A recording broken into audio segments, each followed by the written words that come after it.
চলো তাহলে আমরা এই পার্টটা পুরোপুরি শেষ করলাম। 14 জুলাই শিফট 4। ওকে, এবার আমরা চলে এসেছি 17 জুলাই শিফট 1।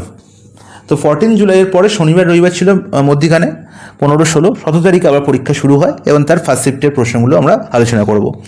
খুব তাড়াতাড়ি করব, মাথায় রাখবে। বলছে there are three members in the family, the average age of the father and mother is 40 years. খুব ভালো কথা। তাহলে ফাদার আর মাদারের বয়সের কি বলা হয়েছে? অ্যাভারেজ বলা হয়েছে। ফাদার আর মাদারের অ্যাভারেজ বলা হয়েছে কত না? 40। এবার বলা হয়েছে তাদের মধ্যে যদি আমি তাদের ডটারের এজকেও ইনক্লুড করি তাহলে অ্যাভারেজ কত হয়ে যায় না? অ্যাভারেজ হয়ে যায় 30। তাহলে ডটারের এজ কত? আচ্ছা, তোমরা সবাই কিন্তু অ্যাভারেজের অঙ্ক কী করে করতে অভ্যস্ত না? যোগ করে তারপর তাদের সাম বের করে ডিফারেন্স করে আবার ভাগ। তোমরা এটাই করো সাধারণত, কিন্তু সেটা করবে না, ঠিক আছে? ক্রমশ কিন্তু অ্যাভারেজের প্রশ্ন এমন জায়গায় নিয়ে যাচ্ছে পরীক্ষক যেখানে তোমার এই জায়গাগুলো করলে কিন্তু টাইম অনেক কী করবে? নিয়ে নেবে। তা তোমাকে এটা ভাবতে হবে, সেটা হচ্ছে ডেভিয়েশন। ডেভিয়েশন এমন কিছু জিনিস নয়, নামটা শুনতে ডেভিয়েশন অনেক বিশাল শক্ত, কিন্তু এর মধ্যে কিচ্ছু নেই। ভালো করে বুঝবো যে প্রবেশ করবে মানে অবজারভেশন যদি বাড়ে, অবজারভেশন যদি ইনক্রিজ হয়, তাহলে যদি অ্যাভারেজে এফেক্ট প্লাস অথবা মাইনাস হয়, অ্যাভারেজে এফেক্ট যদি প্লাস অথবা মাইনাস হয়, তাহলে সে যতটা এক্সট্রা নিয়ে আসে সেটাকে সবার মধ্যে ভাগ করে নিতে হয়, আর যতটা কম নিয়ে আসে সেটাকেও সবার মধ্যে ভাগ করে নিতে হয়। এটাই হচ্ছে মেন বিষয়বস্তু। দেখো, ফাদার আর মাদারের দুজনকারই বয়স ছিল 40 করে। অ্যাভারেজ মানে কি? প্রত্যেকের বয়স আমি 40 বলতে পারি। যদি ডটার 40 নিয়ে আসতো তাহলে এদের অ্যাভারেজ কি একই থাকতো, সেম থাকতো, 40ই থাকতো। কিন্তু না, হয়েছে কত? 30, 10 কমেছে। অ্যাভারেজ 10 কমেছে মানে কি? প্রত্যেকের শেয়ারই 10 করে কমেছে। প্রত্যেকের শেয়ারই 10 করে কমেছে, হ্যাঁ কি না? প্রত্যেকের শেয়ারই 10 করে কমেছে। তাহলে এই যে শেয়ারে 10 করে কমেছে, টোটাল কত কমেছে না? 30 কমেছে। টোটাল কত কমেছে না? -30 হয়েছে। আর এই -30 অ্যাকচুয়ালি কার জন্য হয়েছে না? ডটার এই -30 কম নিয়ে এসছে, তাই জন্যই প্রত্যেকে সেটা ভাগ করে নিয়েছে। এটাই হচ্ছে অ্যাভারেজের সুন্দর বিষয়বস্তু। যে যখনই আমি বাড়িতে কিছু নিয়ে আসি, আমার মা কি বলে? যা বেশি এনেছি সেটা সবার মধ্যে ভাগ করে নে, তাই তো? আমি যদি 10টা লজেন্স নিয়ে আসি, আমরা যদি 3 ভাই হই, তাহলে কি করব? 9টা নিয়ে এলাম, 9টা নিয়ে এসে আমরা 3 জনের মধ্যে সমানভাবে ভাগ করে নিতে হবে, মানে 3 3 3 করে পাবো, ঠিক আছে? তাহলে এটাই হচ্ছে মেন বিষয়বস্তু। যা আমি বাইরে থেকে নিয়ে আসবো এক্সট্রা, সেটা কী হবে? সবার মধ্যে ভাগ হয়ে যাবে। যদি কম নিয়ে আসি, মাইনাসে নিয়ে আসি, তাহলে সেটাও সবার মধ্যে ভাগ করে নেবো। তাহলে এখানে দেখো সবার মধ্যে কত ভাগ করে নিয়েছি? -30 ভাগ করে নিয়েছি। আর এই -30 কার মধ্যে ছিল? ডটারের মধ্যে ছিল। তার মানে ডটারের এজ কত ছিল? 40 - 30, দ্যাট ইজ 10। অপশন সি হবে কারেক্ট আনসার। বোঝা গেছে গাইস? প্রত্যেকে বুঝতে পেরেছে? হ্যাঁ, সবাই আশা করি এটাই বলবে, না দাদা কেন? ফাদার আর মাদারের টোটাল সাম কত? 80। এখান থেকে 80 পেয়ে যাচ্ছি, আর এখান থেকে ফাদার মাদার ডটার 30 × 3 করে 90 পেয়ে যাচ্ছি। তাহলে 90 - 80 10 হচ্ছে। কেন আমি এত খাটবো? কেন? সেটার অর্থ বুঝবে যখন অ্যাভারেজের ভেতরে ঢুকবে, ঠিক আছে? তখন আর এই রকম করে অঙ্ক করতে গেলে তোমার দিন শেষ। তাই বেসিক থেকেই তোমরা চেষ্টা করবে এই কনসেপ্টকে আত্মস্থ করার, বেসিক থেকে। এটা একদম basic.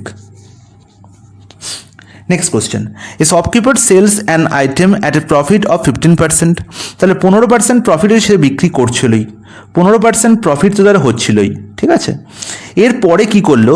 Say use a weight which is 20% less. তাহলে 20% লেস ওয়েটও সে কী করছে? দিচ্ছে। তার মানে কি? সে অসৎ বিক্রেতা, সে কী করছে? বাটখারাতেও ঠকাচ্ছে। তাহলে 20% লেস ওয়েট দিলে তার কত লাভ হয়? 20% লেস ওয়েট দিলে তার কত লাভ হয়? তার মানে যদি 100 ইউনিট বা 100 কেজি বা 100 গ্রাম ওয়েটের বাটখারা হয়, সেখানে 20% কম দিচ্ছে, মানে 80 গ্রাম ওয়েট সে বাটখারা ইউজ করছে।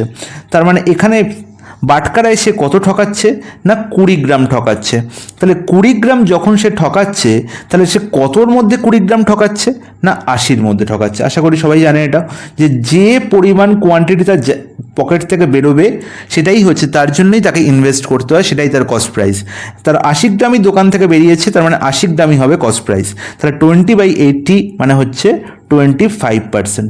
তার মানে সে বাটখারাতেও 25% কী করছে, প্রফিট করছে, বাটখারাতেও 25% প্রফিট করছে। তাহলে সাকসেসিভ অফ 15% আর 20% করলেই আমি কী পেয়ে যাব, টোটাল প্রফিট। আর 15% আর 25% সাকসেসিভ করলে কত হয়, 15 + 25 করলে 40 প্লাস 15 × 25/100, 15 × 25 করলে 375, আর 375/100 করলে 3.75, মানে 43.75। অপশান ডি হবে correct answer. Any doubt guys?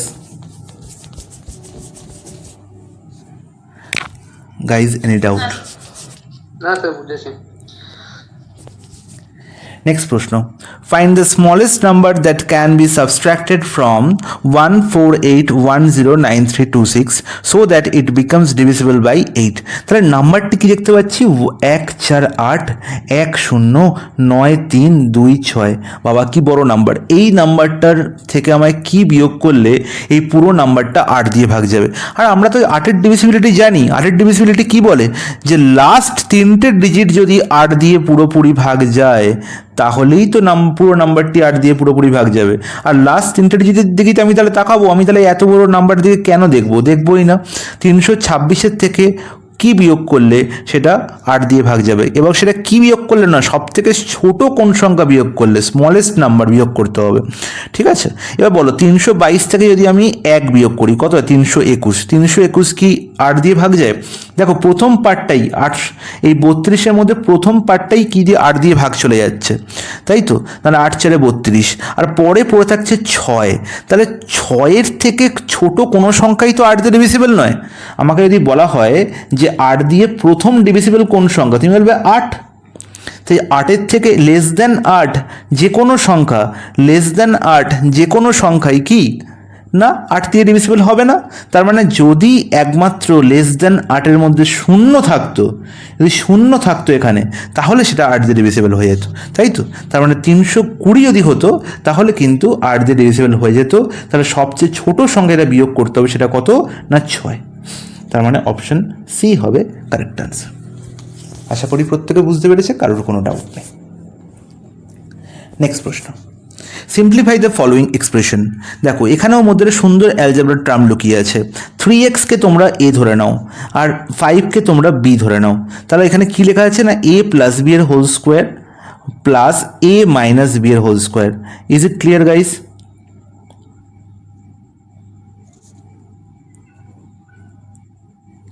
আর তোমরা কি জানো a + b whole square plus a - b whole square is equal to কী হয়, 2 × a² + b²। এটা হচ্ছে ডাইরেক্ট ফর্মুলা। এটা যে মনে রাখবে তার লাইফ পুরো set. a + b whole square plus a - b whole square is equal to কি, 2 × a² + b²। আর 2 × a² + b² করলে আমরা কি পাবো না, a এর ভ্যালু কি ছিল 3x আর b এর ভ্যালু কি 5। তাহলে 2 × কি লিখবো আমি না 3x এর whole square, that is 9x², আর 5-এর স্কোয়ার মানে হচ্ছে কত, 25। তার মানে অপশান ডি হবে আমার কারেক্ট আনসার। প্রত্যেকে বুঝতে পেরেছে? Any doubt?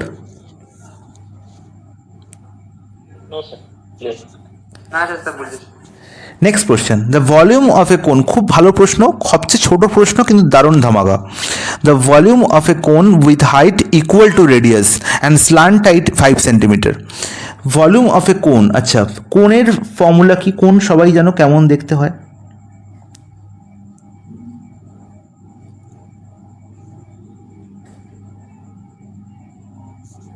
এটা হচ্ছে কোন, ঠিক আছে?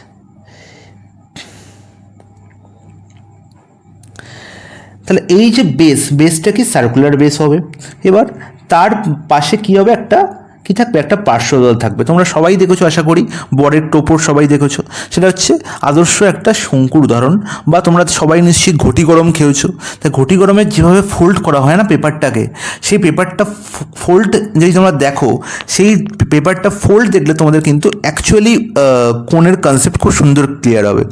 আর ওই পেপারটা আনফোল্ড অবস্থায় থাকে, ওটাও কিন্তু দারুণ ইম্পর্টেন্ট। ঠিক আছে, সেটা তোমাদের আমি একদিন বোঝাবো যে কোণের কনসেপ্ট, কোণের মধ্যে অনেক কনসেপ্ট লুকিয়ে আছে। কারণ এখান থেকেই তোমাদের লুকিয়ে আছে ফার্স্ট টার্মের গল্প। ফার্স্ট টার্ম কিন্তু আরও সাংঘাতিক একটা জিনিস, কিন্তু দারুণ বোঝার জিনিস। ফার্স্ট টার্ম মানে কি? বালতি। ঠিক আছে, বালতি বুঝতে গেলে আমাকে ফার্স্ট টার্ম বুঝতে হবে। এবার দেখো, এই কোণের এই যে লাইনগুলো টেনেছি না, এটা হচ্ছে কি শীর্ষবিন্দু বা ভার্টেক্স।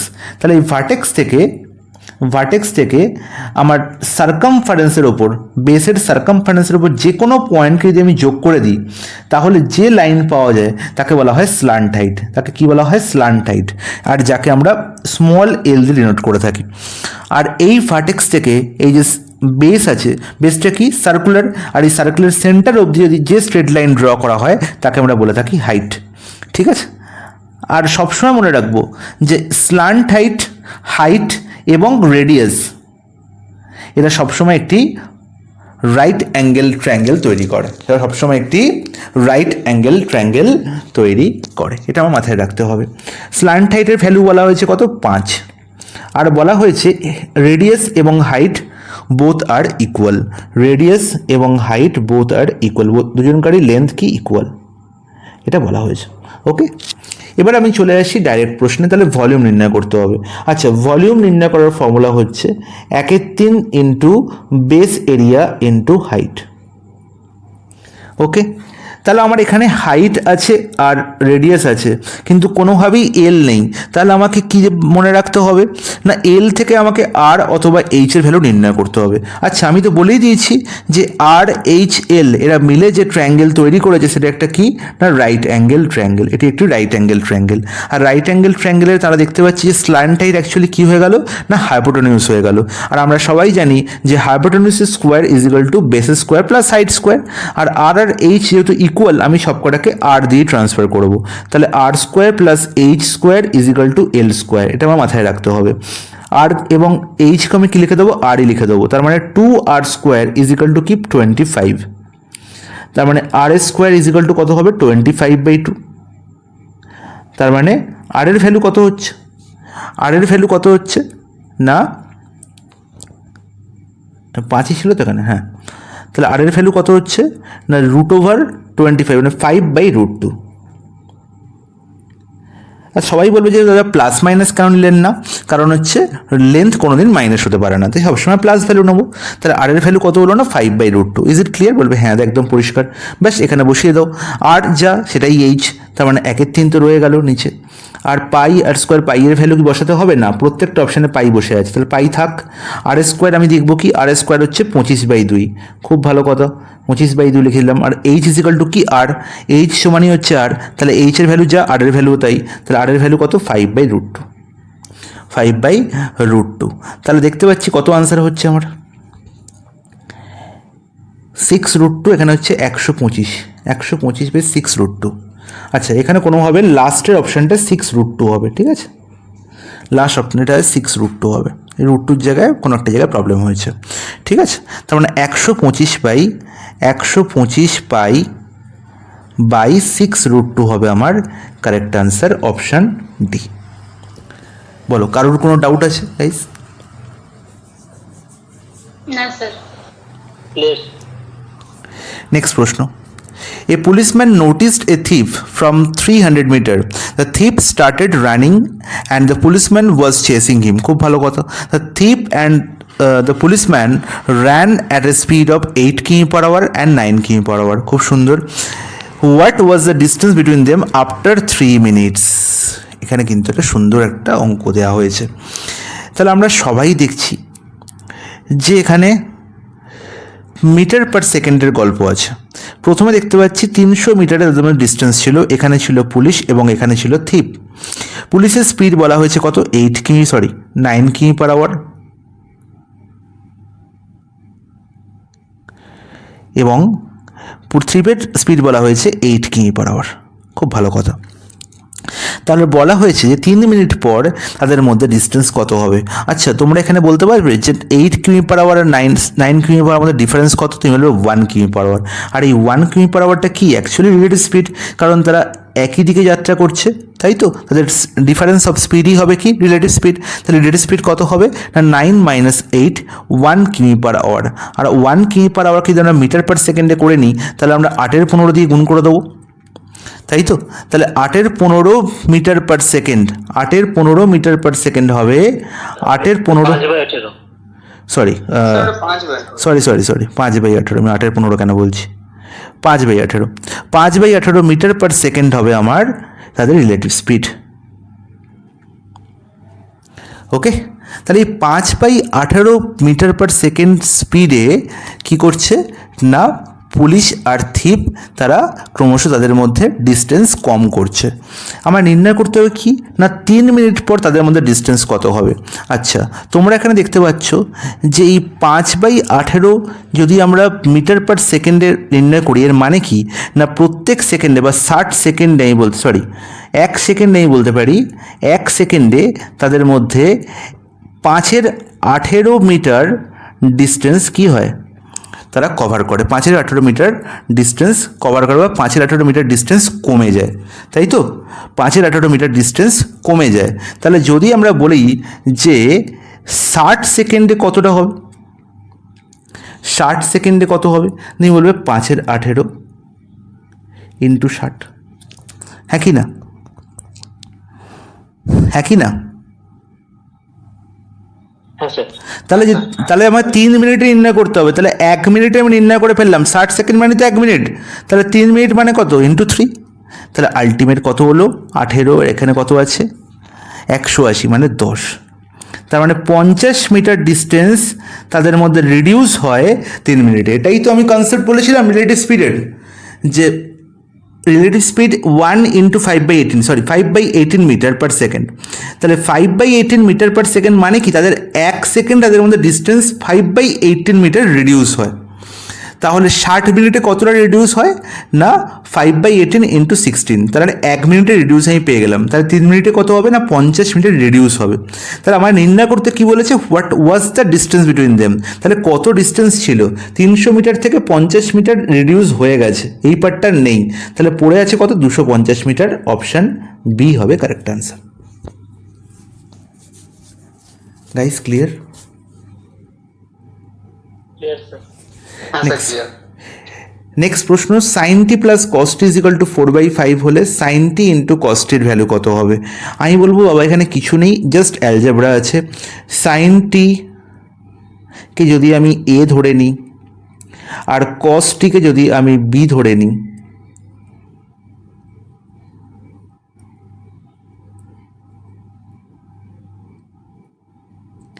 তাহলে আমার এখানে কি বলা হয়েছে না A plus B is equal to 4/5 নির্ণয় করতে হবে এ বি এর ভ্যালু, এ বি এর ভ্যালু। তাহলে আমরা কি করব, জাস্ট হোল স্কোয়ার করে দেবো, তাই তো? হোল স্কোয়ার করলে কি পাবো না A square plus B A square plus 2ab is equal to কি না 16/25। A square plus B square মানে sine square T plus cos square T, that is 1।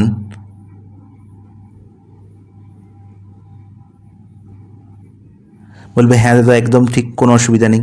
তাহলে আলটিমেট 2ab ভ্যালু কত হচ্ছে না 2ab ভ্যালু হচ্ছে 16/25 -1, তার মানে -9/25। তাহলে এবির ভ্যালু আমার নির্ণয় করতে হবে, তাহলে এবির ভ্যালু কত হবে না -9/50, -9/50। আশা করি প্রত্যেকে বুঝেছে, কারোর কোনো অসুবিধা নেই, অপশান এ হবে correct answer. Clear guys? Next প্রশ্ন, আবার আমি এই ধরনের প্রশ্ন একটা রেখেছি, তো লাস্ট আজকে নেক্সট দিন থেকে কিন্তু এই সিম্পলিফিকেশন আমি আর রাখবো না কোশ্চেন সেটে, ঠিক আছে? তো এখানেও আমি দেখবো ব্র্যাকেটের কাজগুলো আগে করে নেবো। আচ্ছা, এই ধরনের প্রশ্নে তোমরা কি করবে, পুরো ব্র্যাকেট প্রথমে কিন্তু কাটাকুটি করতে যাবে না, ইট উইল ক্রিয়েট প্রবলেম। তোমরা পুরো এই ব্র্যাকেটের পার্টটাকে পুরো ব্র্যাকেট তুলে দেবে, ঠিক আছে, বাইরের মাইনাস ফাইনাস বাদ রেখে। তাহলে আলটিমেটলি পুরো ব্র্যাকেট তুলে দিই, তাহলে কি হবে না y প্লাস 2x, এই মাইনাস পার্টটা এখন রেখে দেবে, লাস্টে এটাকে অমিট করবে।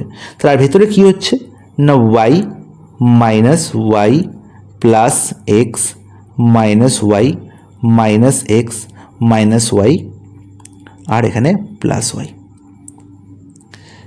Minus 2y। এবার দেখো কাটাকুটি হয়ে যাচ্ছে, প্লাস ওয়াই মাইনাস ওয়াই কেটে উড়ে চলে গেল, এখানে প্লাস ওয়াই মাইনাস ওয়াই কেটে চলে গেল, প্লাস এক্স মাইনাস এক্স কেটে চলে গেল। তাহলে আলটিমেট দেখো এই পার্ট থেকে পড়ে রইল কি শুধু মাইনাস ওয়াই। তাহলে Y plus 2x minus Y, কোথাও একটা কিছু প্রবলেম হয়েছে, প্লাস ওয়াই হয়েছে। হ্যাঁ প্লাস ওয়াই হবে। প্লাস ওয়াই, এই মাইনাস ওয়াই এখানে ভেতরে মাইনাস আছে, তাহলে মাইনাসে মাইনাস কী হয় প্লাস ওয়াই, আর মাইনাস টু ওয়াই, তাহলে plus Y plus two Y minus two Y চলে গেল, 2x পড়ে রইল আমার কারেক্ট আনসার, অপশন টি। বলো কী আছে প্রশ্নের মধ্যে। Next question, A B C working alone can complete a job in 16, 24 and 36 days. খুব ভালো কথা। তাহলে এ কাজ করে কত দিনে? 16 দিনে। বি কাজ করে কত দিনে? 24 দিনে। সি কাজ করে কত দিনে? 36 দিনে। নির্ণয় করতে হবে in how many days they complete the job if they work together. তাহলে এই প্রশ্নের প্যাটার্ন আমি অনেকবার করিয়ে দিয়েছি, আশা করি কোনো প্রবলেম নেই। 24, 16, 36-এর এলসিএম হয় 144, এটা তোমাকে মুখস্থ রাখতে হবে, ঠিক আছে? এইগুলো যেন তোমাকে করতে না হয় পরীক্ষার হলে, এগুলো কিন্তু কমন টার্ম, ঠিক আছে? 16কে 144 কতবার যাবে? বলবে 9 বার যাবে, তার মানে 9 হবে এর এফিসিয়েন্সি। 24 আর 144 কতবার যাবে? তুমি বলবে দাদা 6 বার যাবে। আর 36 144-এ কতবার যাবে? না 4 বার যাবে। তাহলে এ বি আর সি এর আমি কী পেয়ে গেলাম? এফিসিয়েন্সি পেয়ে গেলাম। তাহলে এ আর বি আর সি মিলে একদিনে কত ইউনিট কাজ করছে? না 19 ইউনিট। তাহলে কত দিনে পুরো কাজটি শেষ করবে তারা? এ প্লাস বি প্লাস সি কত দিনে কাজটি শেষ করবে? 144 ইউনিট কাজ, তারা 19 ইউনিট কাজ করছে একদিনে, তার মানে 144/19। এবার কতবার পুরোপুরি যাচ্ছে 144-এর মধ্যে 19? আমি বলবো 7 বার যাচ্ছে। 19 7-এ কত হয়? 133, তাই তো? তার মানে 7 পূর্ণ 11 19 হবে আমার কারেক্ট আনসার। নেক্সট প্রশ্ন কী বলা আছে? Person deposited ₹500 for 3 years, 650 for 5 years and 1250 for 7 years. He received a total simple interest 1620. The rate of interest per annum. The rate of interest আমাকে নির্ণয় করতে হবে। আমি আগের দিনই বলেছি যে 3টে স্কিমে এখানে টাকা রাখা হয়েছে। ফার্স্ট স্কিমে কী হয়েছে? না 500 টাকা রাখা হয়েছে 3 বছরের জন্য। তাহলে 500 টাকার ওপর, এই 500 টাকার ওপর R% সিম্পল ইন্টারেস্ট হারে 3 বছরের জন্য টাকা রাখা হলো। তাহলে এই R%-এর জন্য এই তো দুটো শূন্য কেটে এখান থেকে অমিট হয়ে চলে যাবে। তাহলে এই R% লেখার কোনো প্রয়োজন নেই, ডাইরেক্ট লিখবে। যখনই দেখবে দুটো শূন্য আছে তখন তোমরা ডাইরেক্ট লিখবে, ঠিক আছে? এই পার্টগুলো তোমরা অমিট করবে। 500 আছে, দুটো শূন্য কেটে উড়িয়ে দাও। তখন আলটিমেট কত হলো না 15R হলো ফার্স্ট পার্ট থেকে। এই ফার্স্ট পার্ট থেকে 15R দিলাম, ও আমাকে 15R আমাকে সিম্পল ইন্টারেস্ট দিয়েছে 650-র ওপর 5 বছরের জন্য। তাহলে যখন 650 আছে, তাহলে এখানে কি হচ্ছে? আমার একটা শূন্য অমিট হচ্ছে, আর একটা শূন্য অমিট হচ্ছে না। তাহলে তখন এখানে কি করব? না 65 পাবো আমি, তাই তো?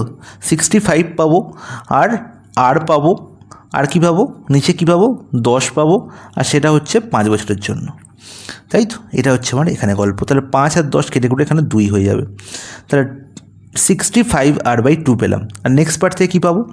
সিমিলারলি 1250 থেকে একটা শূন্য চলে গেলে পড়ে থাকবে 125। তাহলে 125/10 ইন্টু R ফর 7 ইয়ার্স। তাহলে এই হচ্ছে আমার টোটাল ইন্টারেস্ট, যার ভ্যালু কত? 1620। যার ভ্যালু কত হলো? না 1620। আচ্ছা, ক্যালকুলেশন করে নিই। তাহলে 15R, আর এখানে দেখতে পাচ্ছি 2 দিয়ে আলটিমেটলি যদি গুণ হয়ে চলে যায় তাহলে এটা 30R হবে। 10 করেছে, তাহলে আমি এটাকে নিচে 2 আছে, এটা 10 কাটাকুটি হচ্ছে কি? এখানে কাটাকুটি হচ্ছে 5 দিয়ে। 125, 25 5 125, 25 দুগুণে তো তাহলে 35R/2, তার মানে 30Rই হলো। 30R প্লাস 65R, আর এখানে হচ্ছে কত? না 5 7 35R। 25 হবে তো? কোথায় বলো তো? 5 25 125। 25, আচ্ছা 5 দিয়ে কেটেছি না, আমি তো 5 ভাবছি, যেখানে একটা এক্সট্রা একদম। হ্যাঁ, তাহলে 25 সাথে হচ্ছে কত? 175R, তাহলে 175R ইজিক্যাল টু কত? 1620 ইন্টু 2। ব্যাস, তাহলে 175 আর 65 মানে 240 plus 30 270R is equal two 1620 into 2। তাহলে দেখো এখান থেকে আরামসে 0 0 কেটে গেল। 27 6 হচ্ছে 162, হ্যাঁ কি না? তাহলে আর এর ভ্যালু কত হলো? না 12%? অপশান এ হবে কারেক্ট আনসার। আশা করি প্রত্যেকের পরিষ্কার, কারোর কোনো ডাউট নেই। নেক্সট প্রশ্নে চলে যাচ্ছি। Rakshit, Ajay and Satish are sanitation worker in a municipal corporation. Rakshit alone takes 20 hours to clean a drain while Ajay takes 12 hours when working alone to do the same. All three together take only 5 hours to clean the drain. খুব ভালো কথা। তাহলে এখানে তিনজনকার আলাদা করে time বলা নেই। রক্ষিতের time বলা আছে যে সে 20 ঘন্টায় করে, পুরো ড্রেনটা পরিষ্কার করতে তার 20 ঘন্টা নেয়। তারপরে কি বলা হয়েছে? Alan takes 20 hours clean the drain while Ajay করছে কতক্ষণে? না 12 ঘন্টায়। আর এদের পরে যে বসে সতীশ, তার টাইম কিন্তু বলা নেই। বলা হয়েছে যে রক্ষিত, অজয় আর সতীশ মিলে পুরো কাজটি করছে কত ঘন্টায়? না 5 ঘন্টায়। খুব ভালো কথা। আচ্ছা, 12, 20 আর 5 এদের এলসিএম কত গো? না এদের এলসিএম হচ্ছে 60, তাই তো? তাহলে 60 ইউনিট টোটাল ওয়ার্ক হলে 20 ঘন্টায় রক্ষিত পুরো কাজটা করছে, তাহলে এফিসিয়েন্সি কত? না 60/20, দ্যাট ইজ 3 ইউনিট। তাহলে অজয় এফিসিয়েন্সি কত? না 60/12, দ্যাট ইজ 5 ইউনিট। আচ্ছা, সতীশের এফিসিয়েন্সি আমি এখন নির্ণয় করতে পারছি না। আর এদের তিনজনকার মিলিত এফিসিয়েন্সি আমি নির্ণয় করতে পারছি। সেটা কি করে? না 60/5 করে, দ্যাট ইজ 12। তাহলে এখান থেকে দেখতে পাচ্ছি তিনজনকার মিলিত এফিসিয়েন্সি 12, তার মধ্যে রক্ষিত আর অজয় মিলিত এফিসিয়েন্সি হচ্ছে 8। তার মানে অবভিয়াসলি সতীশের এফিসিয়েন্সি কত? না 12 - 8, দ্যাট ইজ 4, তাই তো? তাহলে এই 4 এফিসিয়েন্সি নিয়ে সে 60 ইউনিট টোটাল কাজ করতে কত টাইম নেবে? না 60/4, that is 15 hours. Option C will be the correct answer. বোঝা গেছে প্রত্যেকের? কারোর কোনো ডাউট? না স্যার। হ্যাঁ স্যার, বুঝতে পেরেছি। নেক্সট প্রশ্ন। এবিসি এবং DF, ABC similar to DF, ঠিক আছে? এখানে ভাষায় লেখা নেই, একদম ডাইরেক্ট বলা আছে যে এবিসি হচ্ছে ডিএফের সঙ্গে similar, and the perimeter of ABC and DF are 40 cm and 12 cm respectively. Okay, তাহলে ডির ভ্যালু যদি 6 সেমি হয় তাহলে এবির ভ্যালু কত নির্ণয় করতে হবে? ডির ভ্যালু যদি 6 সেমি হয় তাহলে এবির ভ্যালু কত নির্ণয় করো। আচ্ছা, সবসময় মনে রাখবো যে দুটো ট্রায়াঙ্গেল যদি সিমিলার বলা থাকে,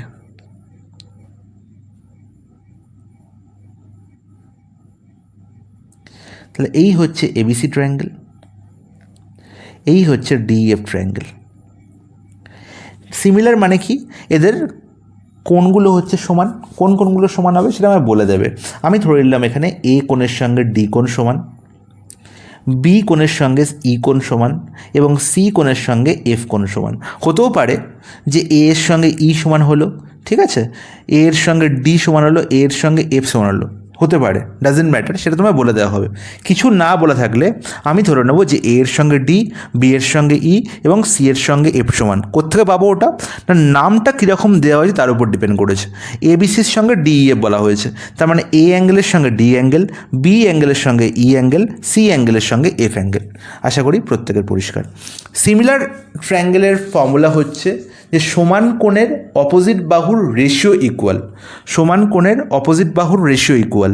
এ কোণের সঙ্গে ডি কোণ সমান, তাহলে এ কোণের অপোজিটে কে বসে আছে? বিসি। তাহলে BC by EF is equal to B এর সঙ্গে ই সমান, তার মানে AC by DF is equal to AB by DE. আর মনে রাখবো যে এই যে রেশিও, এই রেশিওর সঙ্গে কিন্তু সবসময় এদের মধ্যে পেরিমিটারের রেশিও কিন্তু এদের সমান হবে। তার মানে এদের করসপন্ডিং সাইডের রেশিও যা হবে এদের পেরিমিটারের রেশিও কিন্তু তাই হবে। তার মানে perimeter of triangle ABC by perimeter of triangle DEF. আশা করি প্রত্যেকে বুঝতে পেরেছে। এবার দেখো এখানে বলা হয়েছে যে এদের পেরিমিটার হচ্ছে 40 সেমি আর 12 সেমি। তাহলে 40 সেমি আর 12 সেমি রেশিও কত হবে? তুমি বলবে 40/12 হয়ে যাবে দাদা। আর 40/12 করলে কী হবে? 4 দিয়ে কাটাকুটি আছে, 10/3 কত হচ্ছে? 10/3, তাহলে এদের পেরিমিটার রেশিও কত হলো 10/3। আর পেরিমিটার রেশিও যা হবে সাইডের রেশিও তো তাই হবে। তাহলে বলা আছে ডির লেন্থ বলা হয়েছে 6 সেন্টিমিটার। তাহলে ডি কোথায় বসে আছে? ডি কোথায় বসে আছে? এই জায়গায় দেখো। তাহলে ডি এর লেন্থ যদি 6 হয়, নির্ণয় করতে হবে এ বির লেন্থ কত। তার মানে বাকি যে রেশিওর এই পার্টগুলো আছে এগুলো আমার এখানে দরকার নেই, এগুলো সুপারফ্লুয়াস। এটা তোমার মেন গল্প, সেটা বলেছি। তাহলে আমি ডাইরেক্ট লিখবো কি না A B by D is equal to 10/3, যেখানে ডির ভ্যালু কত বলা হয়েছে 6। ডির ভ্যালু কত বলা হয়েছে 6। তার মানে 3কে 2 গুণ করলে 6 হয়, তাহলে 10কে 2 গুণ করলে কত হবে 20 হবে, এবং সেটি হবে এ বি এর length. Option C will be the correct answer. তাহলে সিমিলার ট্রায়াঙ্গেলে আমি মনে রাখবো যে করসপন্ডিং সাইডের রেশিও যা হবে তাদের পেরিমিটারের রেশিও তাই হবে। তাদের মধ্যে যত রকমের কি করা যায়, লাইন অঙ্কন করা যায়, যেমন কি দুটো সিমিলার ট্রায়াঙ্গেলের হাইটের রেশিও তাদের সাইডের রেশিওর সঙ্গে ইকুয়াল হবে। তাদের অ্যাঙ্গুলার বাইসেক্টরের রেশিও তাদের সাইডের রেশিওর সঙ্গে ইকুয়াল হবে। তাদের মিডিয়ানের রেশিও তাদের সাইডের রেশিওর সঙ্গে ইকুয়াল হবে। তাই এতগুলো জিনিস আমার মাথায় রাখতে হবে। যদি এখানে বলা থাকতো যে দুটো সিমিলার ট্রায়াঙ্গেল বলা হলো, তাদের পেরিমিটার রেশিও না বলে দিয়ে তাদের হাইটের রেশিও বলে দিল, করসপন্ডিং হাইটের রেশিও, তাহলে করসপন্ডিং হাইটের রেশিও কিন্তু তাদের সাইডের রেশিওর সঙ্গে ইকুয়াল হবে। যদি হাইটের রেশিও না বলে তাদের মিডিয়ানের রেশিও বলে দেয়, সেটাও কিন্তু সাইডের রেশিওর সঙ্গে ইকুয়াল হবে। তাই এই যেমন পেরিমিটার ছিল, এই পেরিমিটারের জায়গায় কী থাকতে পারতো, হাইট থাকতে পারতো, মিডিয়ান থাকতে পারতো, অ্যাঙ্গুলার বাইসেক্টর থাকতে পারতো। তাই এতগুলো জিনিস থাকতে পারতো। ওকে গাইস, কোশ্চেন নাম্বার 14-এ বলা হয়েছে on a circular path of 693 metre Sujata and আজনালি start walking from the same point but in the opposite direction. তাহলে বলা হয়েছে কি না একটি সার্কুলার ট্র্যাক দেওয়া হয়েছে, যার কি বলা হয়েছে, যার পরিসীমা সার্কুলার পাথটির দৈর্ঘ্য বলা হয়েছে 693 মিটার। আর সেই সার্কুলার পাথের কোনো একটি পয়েন্ট থেকে সুজাতা এবং আজনালি কি শুরু করেছে না রেস শুরু করেছে, এবং ধরা হলো তারা এই পয়েন্ট থেকে যাত্রা শুরু করেছে পরস্পর বিপরীত দিকে। আজনালি যাত্রা শুরু করেছে এদিকে এবং সুজাতা যাত্রা শুরু করেছে এইদিকে, এবং বলা হয়েছে সুজাতার স্পিড হচ্ছে 282.85 কিলোমিটার পার আওয়ার, এবং আজনালির স্পিড বলা হয়েছে 1.5 মিটার পার সেকেন্ড। তাহলে বলা হয়েছে তারা ফার্স্ট টাইম কখন মিট করবে সেটাই নির্ণয় করতে হবে। তাহলে ফার্স্ট টাইম মিট করার জন্য যেটা আমার জানতে হবে ফর্মুলা কি না meeting time is equal to total পরিসীমা, এই সার্কেলটির টোটাল পরিসীমা বা total length of the track by কি না রিলেটিভ স্পিড। এবার দেখো এটা এই যে কনসেপ্টটি, এটা লিনিয়ার রেসের ক্ষেত্রে প্রযোজ্য এবং এটা আমাদের সার্কুলার রেসের ক্ষেত্রে প্রযোজ্য। যে ফার্স্ট টাইম তারা কখন মিট করবে না total distance they have to cover, total distance যতটা তাদের কভার করতে হবে বাই তাদের রিলেটিভ স্পিড। এবার রিলেটিভ স্পিড আমরা কী করে নির্ণয় করব না, যেহেতু তারা পরস্পর বিপরীত দিকে যাত্রা করছে তাহলে তাদের ইন্ডিভিজুয়াল স্পিডের যোগফলই হবে রিলেটিভ স্পিড। কিন্তু দেখতে পাচ্ছি ডিস্টেন্স দেওয়া হয়েছে কি টোটাল ট্র্যাকটি দৈর্ঘ্য কিসে দেওয়া হয়েছে না মিটারে, 693 মিটার। আর আজনালির স্পিড বলা হয়েছে 1.5 মিটার পার সেকেন্ড, কিন্তু সুজাতার স্পিড বলা হয়েছে 2.85 কিলোমিটার পার আওয়ার। তাহলে আমরা 2.85 কিলোমিটার পার আওয়ারকে মিটার পার সেকেন্ডে ট্রান্সফার করে নিই। তাহলে তোমরা বলবে দাদা 2.85 কিলোমিটার পার আওয়ারকে যদি মিটার পার সেকেন্ডে ট্রান্সফার করতে হয় তাহলে আমাকে কী করতে হবে না 5-এর 18 দিয়ে গুণ করে দিতে হবে। বলবো হ্যাঁ দাদা একদম ঠিক। তাহলে 5-এর 18 দিয়ে গুণ করলে আমরা কী পাবো, তাহলে দেখো কাটাকুটি হচ্ছে কি 8 আর 5 13 দিয়ে 15, তার মানে 3 দিয়ে কাটাকুটি যাচ্ছে, 3 6 18, 3 9 60, 27, 3 5 15, তাহলে 0.95/6। আর কি কাটাকুটি যাচ্ছে না, আর কাটাকুটি যাচ্ছে না, 5 দিয়ে গুণ করে দাও। তাহলে 5 5 25, 5 হাতে 2, 5 45, 2 47, মানে 4.75/6। আর 4.75/6 করলে কত পাবো না 6 7 42, 55, 6 9 54, তার মানে আমরা কখনোই এই ভাগটিকে মেলাতে পারবো না, চলতেই থাকবো অনন্ত বিস্তৃত। তাহলে 2 স্থান অবধি নিয়ে রাখো, কোনো ব্যাপার না। তাহলে 0.79 মিটার পার সেকেন্ড হচ্ছে আমি পেয়ে গেলাম কার সুজাতার স্পিড। এবার জেনারেলি স্পিড বলা হয়েছে 1.5 মিটার পার সেকেন্ড। তাহলে আমার কী নির্ণয় করতে হবে না মিটিং টাইম। তাহলে মিটিং টাইম কী হবে, মিটিং টাইম হবে ডিস্টেন্স কত 693 বাই রিলেটিভ স্পিড কী করে পাবো না এদের ইন্ডিভিজুয়াল স্পিডকে যোগ করে দেবো। তাহলে 1.5 আর 0.79 আর 0.79কে আমরা 0.8ও লিখতে পারি। তাহলে 0.8 আর 1.5 যোগ করলে কত পাবো না 2.3। তাহলে 2.3 পেয়ে গেলাম 693/2.3।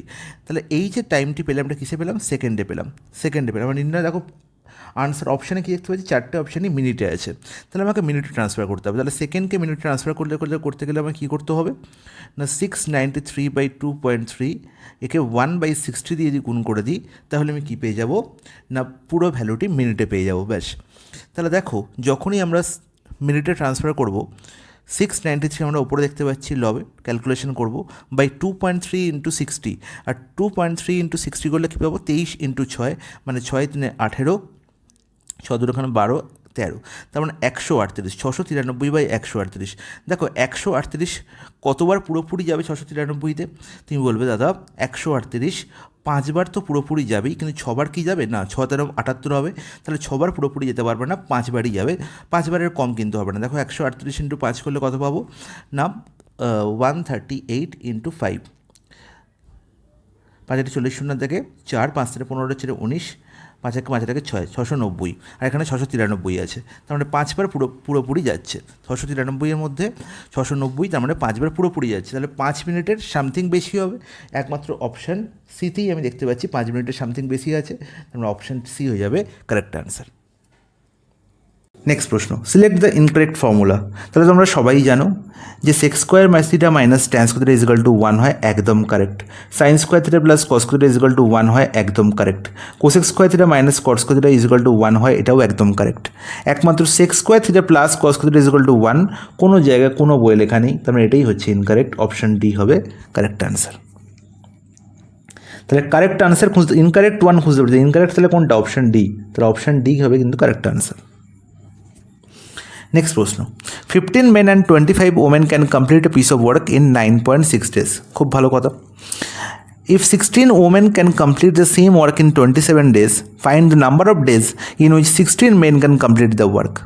তো এই ধরনের প্রশ্নের সঙ্গে তোমাদের আগের দিন পরিচিত আমি করিয়েছি। 15টি মেন তার সঙ্গে 25টি ওমেন, এরা একসঙ্গে কাজ করছে কদিন না 9.6 days। তাহলে এটাই হচ্ছে কমপ্লিট ওয়ার্ক। তাহলে আমরা জানি man into days = total work হয়। আর সেই কাজই করছে কারা না 16 জন ওমেন, কত দিনে না 27 days। 27 days। Is it clear? বলবে হ্যাঁ একদম ঠিক, কোনো অসুবিধা নেই। আচ্ছা, কিছু কি কাটাকুটি যাচ্ছে? একদম যাচ্ছে। 16 এখানে দেখতে পাচ্ছি 4 দিয়ে কাটাকুটি যাচ্ছে, 16 দিয়ে কাটাকুটি চলে যাচ্ছে, 6 × 16 = 96, তার মানে হচ্ছে 0.6, আর এখানে হচ্ছে 6,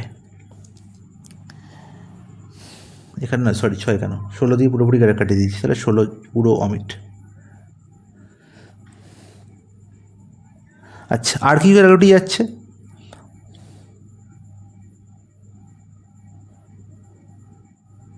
হ্যাঁ, এখানে 3 দিয়ে যাচ্ছে, 3 × 9 = 27, আর এখানে 3 দিয়ে কাটলে কি 0.2। বলো বোঝা গেছে প্রত্যেকের? বলবে হ্যাঁ একদম বোঝা গেছে। তাহলে 15 এখানে 15 মেন আর 0.2 গুণ করলে কত হবে 3 মেন প্লাস 25 × 0.2 মানে 5 ওমেন = কি 9 ওমেন। তাহলে আলটিমেট কী পেলাম না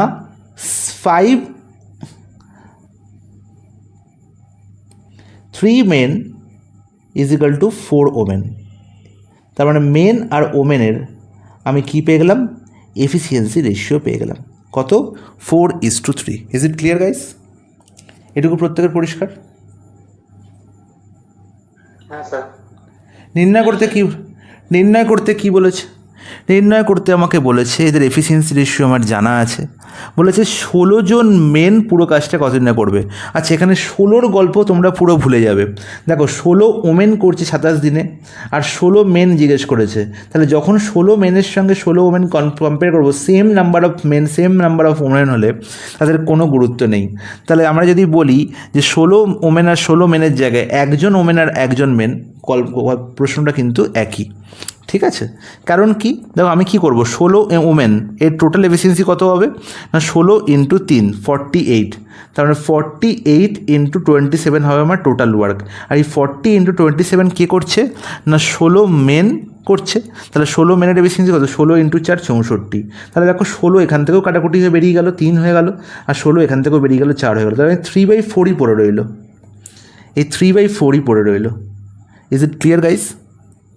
তাই 16 যখন দুটোই number of men number of women যদি ইকুয়াল হয় তাহলে কিন্তু আমি আর ভাববই না নাম্বার নিয়ে, আমি জাস্ট এফিসিয়েন্সি নিয়ে ভাববো। একজন ওমেনের এফিসিয়েন্সি কত না 3, সে কত দিনে করছে না 27 দিনে, আর একজন মেন করছে কত দিনে কাজটা করবে 4 এফিসিয়েন্সি নিয়ে করবে, তাহলে 3 ইন্টু 27/4 হবে আমার কারেক্ট আনসার। তাহলে 27 দিনে কত 81/4, আর 81/4 মানে কত না 20.25, অপশান বি হবে আমার correct answer. Is it clear guys? হ্যাঁ sir clear. Thank you. Next প্রশ্ন, if the area of circle is 616 semi-square, chord xy is equal to 10 cm, then find the perpendicular distance from the center of the circle to the chord xy. দারুণ একটি প্রশ্ন। তাহলে দেখো কি বলা হয়েছে এখানে, কর্ডটির লেন্থ বলা হয়েছে কত 10 সেন্টিমিটার, আর কি বলা হয়েছে সার্কেলটির এরিয়া বলা হয়েছে। আচ্ছা তোমরা কি বুঝতে পারছো যে পাই আর স্কোয়ারের ভ্যালু দেওয়া হয়েছে কত 616, তাই তো? সার্কেলের এরিয়া ফর্মুলা কি পাই আর স্কোয়ার, তাহলে এখান থেকে আমাকে পাইকে অমিট করতে হবে, তাহলে আর স্কোয়ারের ভ্যালু আমার নির্ণয় করতে হবে। তাহলে 616 বাই কত বাই 22 ইন্টু 7,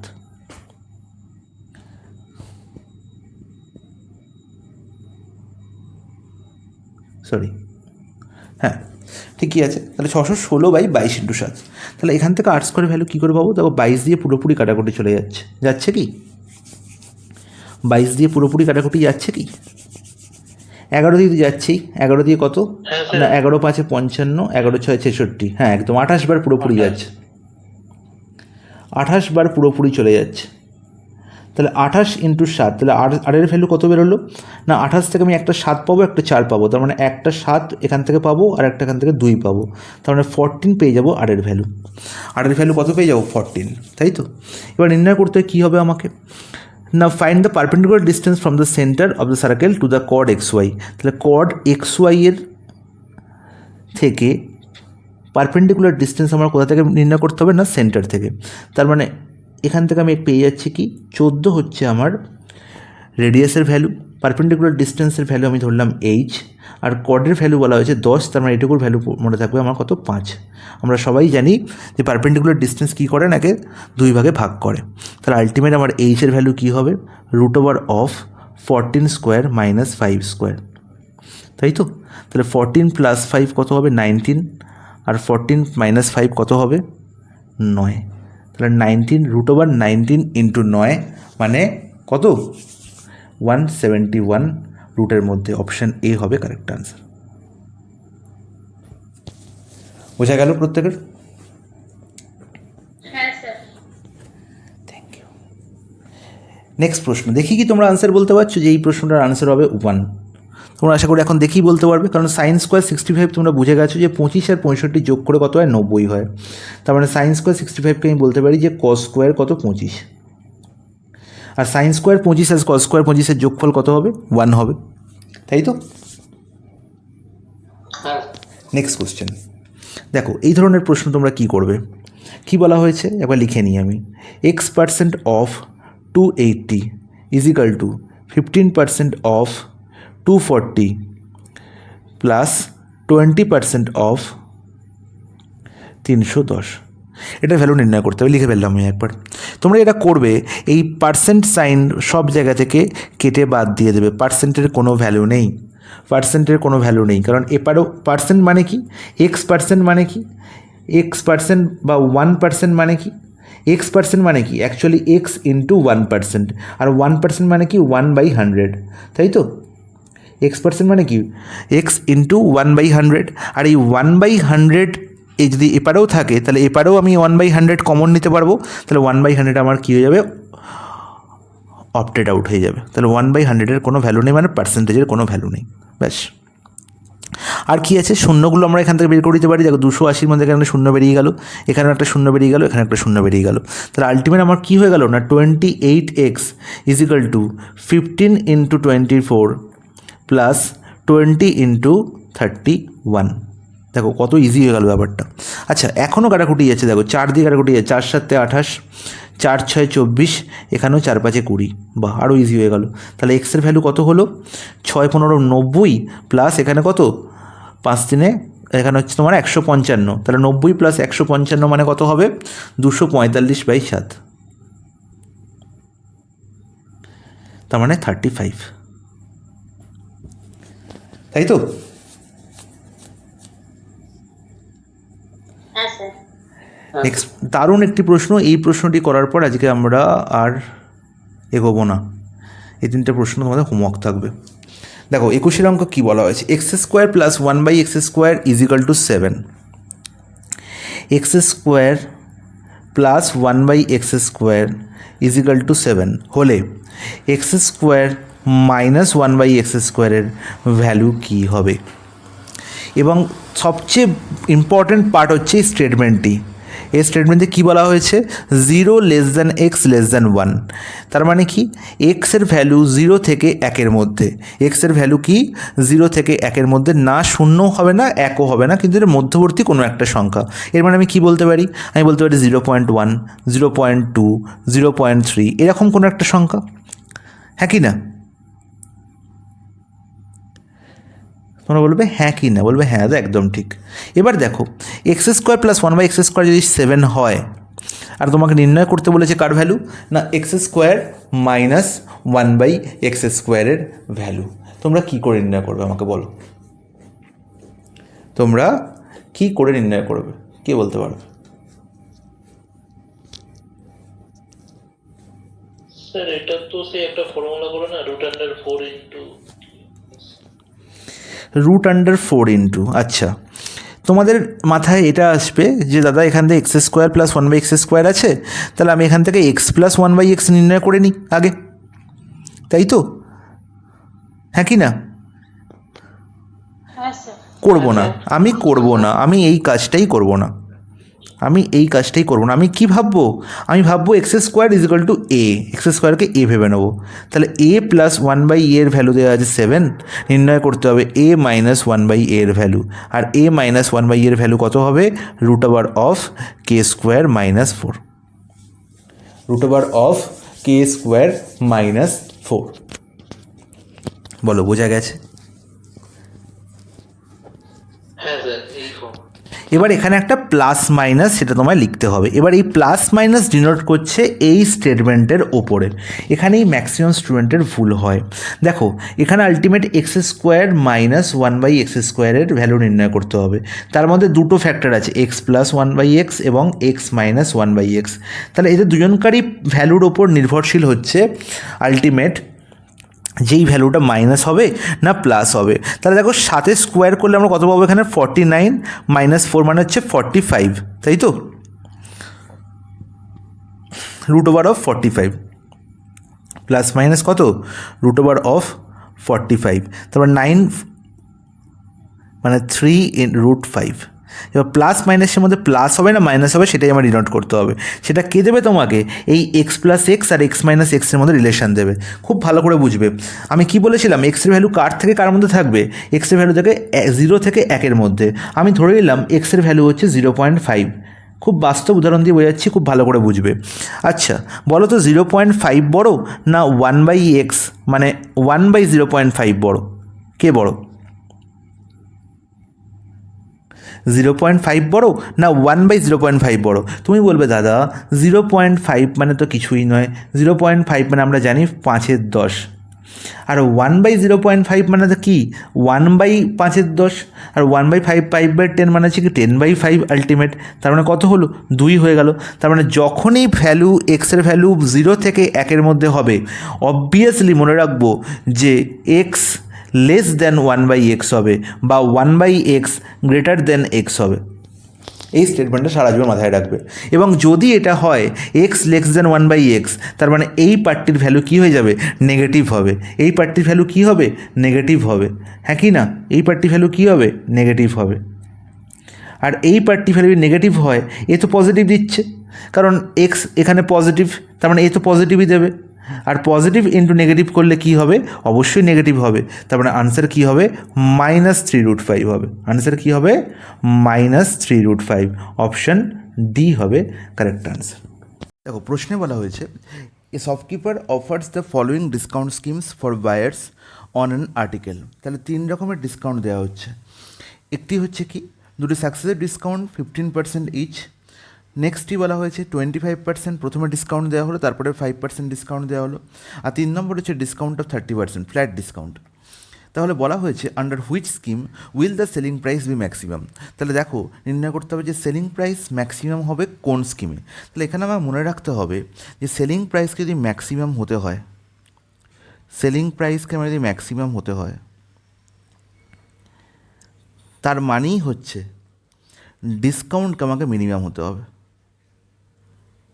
ডিসকাউন্টকে আমার কী হতে হবে না, মিনিমাম হতে হবে। কারণ কি, আমরা সবাই জানি যে সেলিং প্রাইস আমরা কি করে পাই না, মার্ক প্রাইস থেকে ডিসকাউন্ট বিয়োগ করে তবেই আমরা কি পাই না, সেলিং প্রাইস পাই। তাহলে এই ডিসকাউন্ট যদি মিনিমাম হয়ে যায় তাহলেই আমরা কী জানবো না, সেলিং প্রাইস হয়ে গেছে ম্যাক্সিমাম।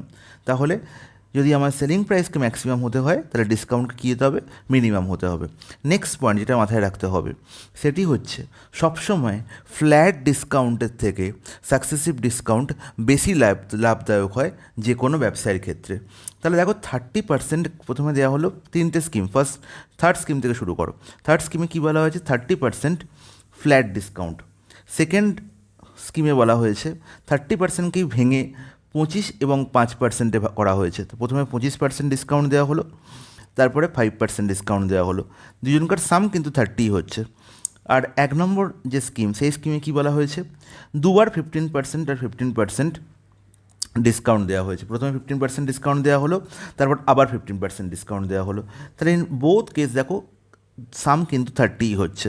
তাহলে ফ্ল্যাট ডিসকাউন্ট 30%, 25% ডিসকাউন্ট বা 5% ডিসকাউন্ট, তাহলে 15% ডিসকাউন্ট, 15% ডিসকাউন্ট। তাহলে এই 3টে স্কিমের মধ্যে কোন স্কিম হচ্ছে লাভদায়ক, তাহলে কোন স্কিমে আমার ডিসকাউন্ট মিনিমাম সেটা আমাকে খুঁজে বার করতে হবে। তাহলে আমি জেনেই গেছি যে সিঙ্গেল ডিসকাউন্টের থেকে সাকসেসিভ ডিসকাউন্ট কিন্তু বেশি লাভদায়ক। তাহলে 30% স্কিম আমার লাভদায়ক হবে না। তার মানে 3 নম্বর অপশন স্কিম 3 হচ্ছে কখনোই লাভদায়ক হবে না। ওকে, এবার দেখো 25% আর 5%, এই 25% আর 5%কে যদি আমরা সিঙ্গেল ডিসকাউন্টে কনভার্ট করি তাহলে আমাদের ফর্মুলা কি, আমরা সবাই জানি যে A% B% সাকসেসিভ ডিসকাউন্টকে যদি আমরা সিঙ্গেল ডিসকাউন্টে ট্রান্সফার করি তাহলে তার ফর্মুলা হচ্ছে A+B minus AB/100, minus AB/100। তাহলে আমায় কী করতে হবে না, এই ডিসকাউন্টটাকে কী করতে হবে, মানে কম করতে হবে, ছোটো করতে হবে। তাহলে 2 নম্বর আর 1 নম্বরের মধ্যে যেখানে AB/100 এই পার্টটি ম্যাক্সিমাম, সেখানেই কী হবে না, এই পুরো সিঙ্গেল ডিসকাউন্টের ভ্যালু কী হবে, মিনিমাম হবে। পুরো সিঙ্গেল ডিসকাউন্টের ভ্যালু কী হবে, মিনিমাম হবে। তাহলে জাস্ট আমি AB/100-এর দিকে লক্ষ্য দেবো। তাহলে দেখো প্রথম ফর সেকেন্ড স্কিম এখানে 25 × 5/100 আমাকে AB/100 করতে হবে। তাহলে 25 × 5/100 করলে কী পাবো না 1.25। আর ফর ফার্স্ট স্কিম AB/100 করলে কী পাবো না 15 × 15, দ্যাট ইজ 225/100, মানে 2.25। তাহলে যেখানে AB/100 ম্যাক্সিমাম সেই স্কিমই হচ্ছে সবচেয়ে লাভদায়ক। তাহলে AB/100 ম্যাক্সিমাম কোথায় হচ্ছে না স্কিম 1-এ। তাহলে স্কিম 1 হচ্ছে সবচেয়ে বেশি লাভদায়ক। তাহলে আমরা এখান থেকে কী জানতে পারলাম যে দুটো সাকসেসিভ ডিসকাউন্ট যদি সেম কোয়ান্টিটির হয় সেটি কিন্তু সবচেয়ে বেশি লাভদায়ক হবে। তাহলে under which scheme will the selling price be maximum, যেখানে ম্যাক্সিমাম কোথায় হবে না যেখানে আমার ডিসকাউন্ট হবে মিনিমাম, যেখানে ডিসকাউন্ট হবে সবচেয়ে কম। তাহলে ডিসকাউন্ট আমার কম হতে গেলে কী হবে না A+B মাইনাস AB/100, এই A+B মাইনাস AB/100 থেকে যদি আমি AB/100 পার্ট সবচেয়ে বড় বিয়োগ করি তাহলে আমি বলবো যে এই পুরোটার ভ্যালু কী হবে, ছোট হবে। তাহলে AB/100 যেখানে ম্যাক্সিমাম হবে সেখানেই A+B মাইনাস AB/100 কী হবে, মিনিমাম হবে। তাহলে AB/100 ম্যাক্সিমাম কোথায় হচ্ছে না 15% সাকসেসিভ ডিসকাউন্ট স্কিমে, এবং সেটি কোন স্কিম না অপশন 1 স্কিম বা স্কিম 1, তার মানে অপশন ডি হবে আমার কারেক্ট আনসার। নাম্বার 23-তে বলা হয়েছে a area of two triangle is in the ratio 5:3 and their height are in the ratio 5:7, then find the ratio of their bases. দেখো দুটো ট্রায়াঙ্গেল বলা হয়েছে, তাহলে এটি হচ্ছে প্রথম ট্রায়াঙ্গেল এবং এটি হচ্ছে সেকেন্ড ট্রায়াঙ্গেল, এবং এই দুটি ট্রায়াঙ্গেলের এরিয়ার রেশিও বলা হয়েছে 5:3। খুব ভালো কথা, তাহলে ধরে নিলাম যে প্রথম ট্রায়াঙ্গেলটির বেস হচ্ছে B1 এবং পরের ট্রায়াঙ্গেলটির বেস ধরলাম B2, তার মানে কি ভূমির দৈর্ঘ্য আমরা B1 এবং B2 ধরে নিলাম, এবং প্রথম ট্রায়াঙ্গেলটির হাইটের লেন্থ ধরলাম H1 আর অপর ট্রায়াঙ্গেলটির হাইটের লেন্থ ধরলাম আমরা H2। তাহলে বলো এই প্রথম ট্রায়াঙ্গেলটির এরিয়া কত হবে? তাহলে আমি বলতে পারি যে প্রথম ট্রায়াঙ্গেলটির এরিয়া, যাকে আমরা A1 দিয়ে লিখছি, তাহলে এরিয়ার ফর্মুলা কি ট্রায়াঙ্গেলের না হাফ ইন্টু ভূমি ইন্টু উচ্চতা, তাই তো, half into length of the base into length of the height, তাহলে half into B1 into H1 হবে প্রথম ট্রায়াঙ্গেলটির এরিয়ার ফর্মুলা। এবার সেকেন্ড ট্রায়াঙ্গেলটির এরিয়া ফর্মুলা কী হবে না ধরলাম সেকেন্ড ট্রায়াঙ্গেলটির এরিয়া, যাকে আমরা A2 ডিনোট করছি, তাহলে A2 এর ভ্যালু কী হবে না half into same base into height, তাহলে বেস কত হবে এখানে B2 এবং হাইট কত না H2। আর এদের যখন আমরা রেশিও নির্ণয় করব, তাহলে A1/A2 যখন করব, তাহলে দেখো ইন বোথ সাইডে আমরা যখন A1/A2 যদি এদিকে করি, তাহলে এদিকেও কী হবে না half into B1 into H1 by half into B2 into H2 হবে। যখনই রেশিও করবো এই হাফের কিন্তু কোনো ভ্যালু নেই, তাই প্রথমেই যখন আমরা লিখব এই হাফকে কিন্তু আমরা লিখব না, আমরা ডাইরেক্ট লিখবো যে A1/A2 = B1 H1 by B2 H2, এবং যারই ভ্যালু দেওয়া হয়েছে কত না 5:3, তাদের এরিয়ার রেশিও কত দেওয়া হয়েছে না 5:3, তাদের হাইটের রেশিও বলা হয়েছে 5:7, তাহলে তাদের বেসের রেশিও কী হবে? তাহলে হাইটের রেশিও মানে H1 আর H2 এর রেশিও বলা হয়েছে কত না 5:7, তাহলে H1 আর বাই H2 জায়গায় আমরা কী লিখতে পারি না 5:7 লিখতে পারি। নির্ণয় করতে হবে B1/B2 ভ্যালু, তাহলে B1/B2 ভ্যালু কী হবে না 5/3 তো এদিকে আছে, আর H1/H2 ওদিকে গেলে আমাদের কী হয়ে যাবে না H2/H1 হয়ে যাবে, আর H2/H1 এর ভ্যালু কী হবে 5:7 উল্টে কী হয়ে যাবে 7:5, তার মানে 5 ক্যান্সেল আউট হয়ে গেল, তাহলে B1 আর B2 রেশিও কী পেলাম 7:3, অপশান বি হয়ে যাবে আমার কারেক্ট আনসার। কোশ্চেন নাম্বার 24-এ বলা হয়েছে if the LCM and the HCF of two numbers are 12 and 2 respectively. তাহলে দুটি সংখ্যার কী কী বলা হয়েছে? দুটি সংখ্যার HCF এবং LCM এর ভ্যালু বলা হয়েছে। LCM ভ্যালু কত বলা হয়েছে না LCM বলা হয়েছে 12 এবং HCF বলা হয়েছে কত না 2। তাহলে তোমরা সবাই জানো যে যদি দুটো সংখ্যার LCM এবং HCF বলা থাকে, তাহলে আমি বলতে পারি যে LCM এবং HCF এর গুণফল সংখ্যা দুটির গুণফলের সঙ্গে সমান। তাহলে LCM ইন্টু HCF যা হবে প্রোডাক্ট অফ টু নাম্বার তাই হবে, প্রোডাক্ট অফ টু নাম্বারসও কী হবে তাই হবে, এটা তোমরা সবাই জানো। এবং এই যে ফর্মুলাটি কিন্তু একমাত্র দুটি নাম্বারের ক্ষেত্রে প্রযোজ্য, দুইয়ের বেশি কিন্তু হলে আমরা এই ফর্মুলা ইউজ করতে পারবো না। তাহলে LCM এবং HCF এর গুণফল যা হবে সংখ্যা দুটোর গুণফলও তাই হবে, আর সংখ্যা দুটির গুণফল তাহলে কী বলবো আমি, তার প্রোডাক্ট অফ টু নাম্বারস কী বলে দেবো না 12 × 2। তাহলে নির্ণয় করতে বলেছি কি তাদের মিন প্রপোর্শনাল, আর মিন প্রপোর্শন আমরা কী করে নির্ণয় করি? মিন প্রপোর্শন নির্ণয় করার ফর্মুলা কী? মিন প্রপোর্শন নির্ণয় করার ফর্মুলা কী না সংখ্যা দুটির গুণফলকে যদি আমরা স্কোয়ার রুট করে দিই তাহলে আমরা মিন প্রপোর্শন নির্ণয় করতে পারি। আর 12 × 2 করে আমরা কত পাই না 24, আর 24কে যদি আমরা স্কোয়ার রুট করি তাহলে আমরা কী পাবো না 24কে আমরা কী লিখতে পারি, বা এখানেও দেখো 12 × 2 আছে, আমরা গুণ করারও দরকার নেই, 12কে আমরা কী লিখবো 4 × 3 × 2। তাহলে একমাত্র এখানে এই 4, 3 আর 2 এর মধ্যে পূর্ণবর্গ সংখ্যা কী না 4, তাহলে 4 বাইরে এসে এলে কত দেবে না 2 দেবে, 4-এর বর্গমূল করলে কত পাবো না 2 পাবো, আর বাকি 6-এর কি বর্গমূল করতে পারবো না, তাহলে 2√6 পেতে আমার হয়ে যাবে কারেক্ট আনসার, অপশান এ হয়ে যাবে কারেক্ট আনসার।